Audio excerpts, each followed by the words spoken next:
right, big picture, looking at Apple on the monthly, we have been holding this trend line pretty well. Haven't seen a pullback much really at all. Would continue to get those nice little pushes up. So there's not a ton to talk about on the monthly chart. Going to be watching to see if we can hold 240. 250 is going to be a significant level to keep in mind.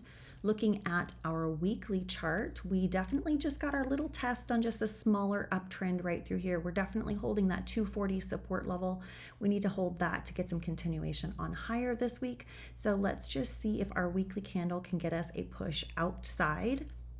Looking at the daily chart, this is looking like a potential reversal setup.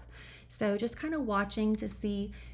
If you look, you can tell we've always got these big pullbacks, right, before we see something higher. So we could be setting up for another pullback first before we get that push even higher and continue on up in through here. So we've definitely been fairly consistent with the push pullbacks along the way. So let's see if that happens again. Our upper trend line is about 246.50.